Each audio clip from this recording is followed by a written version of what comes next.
reliant nos deux vies, je me suis délidé de tout rapport avec toi. Tu n'étais pour moi que le père d'un frère qui t'aimait pour je ne sais quelle raison. Tu n'étais que l'ex-mari d'une femme qui n'osait dire que du bien sur toi. Pour moi, tu n'étais en aucune façon un père. Parce qu'un père, c'est bien plus que quelques semences éparpillées dans une ovule.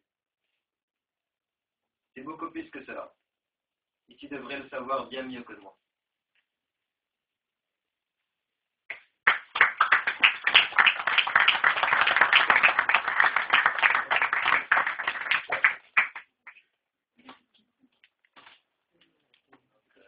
Il y a eu un ordre. Est-ce que le choix des nouvelles a été l'ordre des nouvelles, le choix a été fait, enfin, ça a été étudié, calculé par rapport ou c'était juste.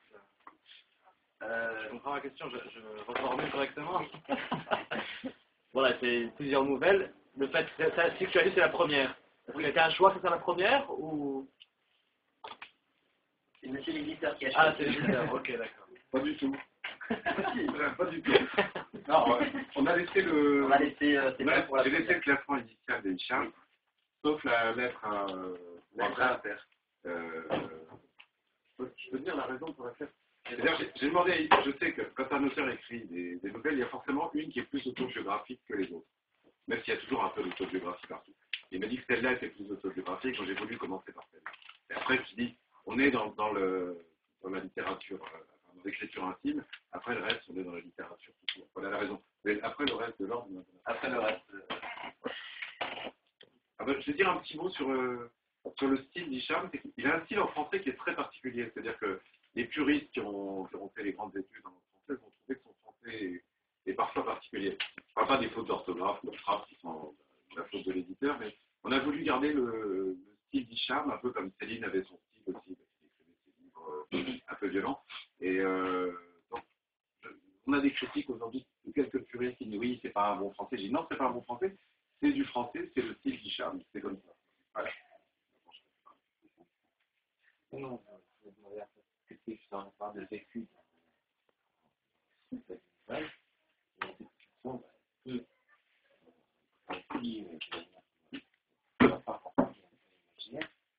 Plus ça fait la chance que vous pouvez pouvoir raconter quelque chose, mais sans vécu. Voilà, parce que ça part en trois choses qui n'est pas fini.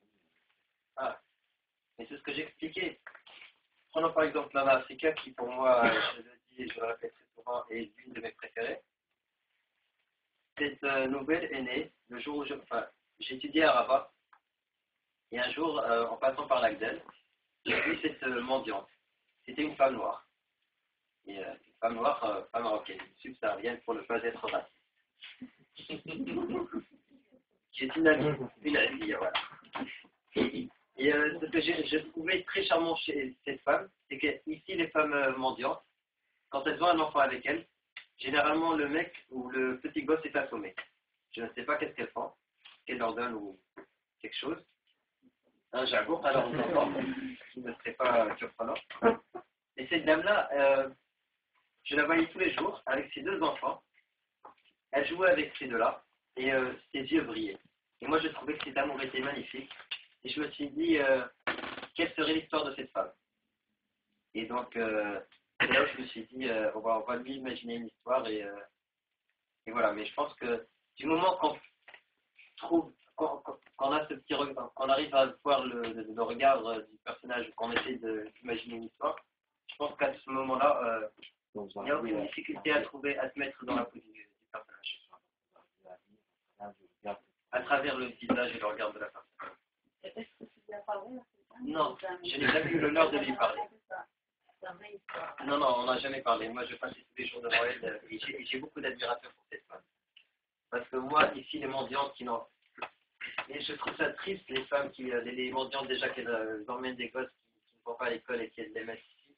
Alors qu'elle a dit, elle avait vraiment... Elle semblait avoir une histoire avec ses enfants. Elle était vraiment liée à ses gosses. D'autres... La première que tu as écrite? Pardon? La première que tu as écrite? Alors, sincèrement, je ne pourrais pas répondre à cette question parce que je ne sais pas. Je sais que Mama Africa a été la dernière.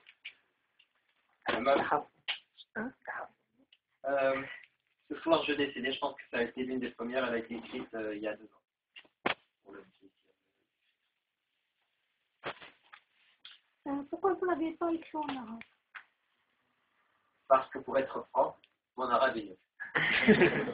Je ne suis pas très bon en arabe et il faudra pour écrire en arabe. Ça serait pas dur. Pourquoi l'idée de pourquoi le titre? Pourquoi Jagour? Jagour, je pense que maintenant on a un peu cerné les personnages que j'ai dans mon recueil.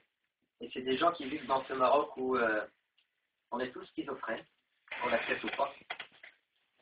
Et ils vivent dans cette schizophrénie, dans le sens où ils savent qu'ils font partie d'une minorité, et ils veulent s'imprégner de cette société et de faire partie de tout le monde.